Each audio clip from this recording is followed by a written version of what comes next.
టీడీపీకి వ్యతిరేకంగా రాసే నెటజన్లను జైలుకు పంపుతాం. నారా లోకేష్ ఆదేశం. తెలుగుదేశం పార్టీపై హద్దుమీరి వ్యతిరేక వ్యాఖ్యానాలు చేస్తున్న నెటజన్లను జైలుకు పంపడానికి టీడీపీ నాయకత్వం సిద్ధమవుతుందా? సోషల్ మీడియాలో టీడీపీపై చెలరేగిపోతున్న నెటజన్లు అదుపు చేసే విషయమై నారా లోకేష్ చాలా సీరియస్ అవుతున్నట్లు సమాచారం. ప్రధాన మీడియా మొత్తంగా మనకు అనుకూలంగా ఉన్నప్పటికీ సోషల్ మీడియాపై పార్టీకి ఏమాత్రం నియంత్రణ లేని కారణంగా నెటజన్లు విచ్చలవిడిగా టీడీపీపై వ్యతిరేక ప్రచారానికి దిగుతున్నారని, ఇది పార్టీ ప్రతిష్టను డ్యామేజ్ చేస్తుంది కాబట్టి ఇకపై నెటజన్లు అదుపు చేయడానికి పార్టీ పరువుకు భంగం కలిగిస్తున్న వారిని జైలుకు పంపడానికైనా సరే సిద్ధంగా ఉండాలని తెలుగుదేశం జాతీయ ప్రధాన కార్యదర్శి, రాష్ట్ర మంత్రి నారా లోకేష్ తెదేపా నేతలను కోరినట్లు తెలుస్తుంది. టీడీపీపై భర్త వ్యతిరేక ప్రచారం చేస్తున్న నెటజన్లపై క్రిమినల్ కేసులు కూడా పెట్టాలని లోకేష్ చెప్పినట్లు సమాచారం. ఇటీవల సమన్వయ భేటీలో ఈ అంశంపై పార్టీ నేతలకు పవర్ పాయింట్ ప్రజెంటేషన్ ఇచ్చిన నారా లోకేష్, పార్టీ వ్యతిరేక ప్రచారానికి దిగుతున్న వారిని అదుపు చేయవలసిందే అని స్పష్టం చేసినట్లు వినికిడి. పార్టీకి వ్యతిరేకంగా తీవ్ర వ్యాఖ్యలు చేస్తున్న వారిపై మనం కేసులు పెట్టడం ప్రారంభిస్తే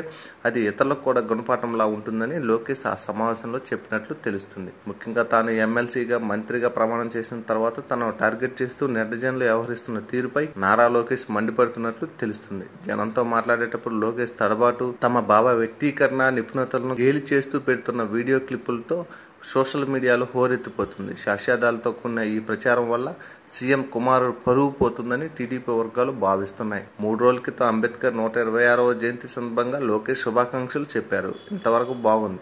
కానీ అంబేద్కర్ జయంతిని కాస్త వర్ధంతిగా మార్చి అంబేద్కర్ వర్ధంతి సందర్భంగా ప్రజలందరికీ శుభాకాంక్షలని లోకేష్ అని మాట్లాడటంతో సోషల్ మీడియా తన తడబాటు గురించి హోరెత్తిపోయింది.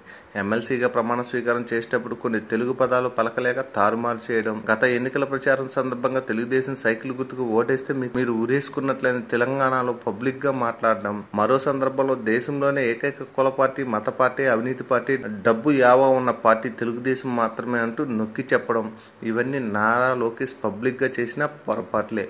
వీటిని ఆడియో రూపంలోనూ, వీడియో క్లిప్పుల రూపంలోనూ నెటిజన్లు పోస్ట్ చేయడంతో అది బీభత్సంగా వైరల్ అయి పార్టీ పరువును పోగొడుతున్నాయి. అంతే తప్ప నెటిజన్లు కల్పించుకుని రాసింది ఏదీ వీటిలో లేదు. కానీ లోకేష్ స్వయంగా చేసిన వ్యాఖ్యలు నెటిజన్లు పదే పదే పోస్ట్ చేస్తున్న నేపథ్యంలో ఇలాంటి వారిపై క్రిమినల్ చర్యలు చేపట్టాలని లోకేష్ ఆదేశించారని టీడీపీ అభిజ్ఞ వర్గాల బోగట్టా. For more videos, please subscribe our channel.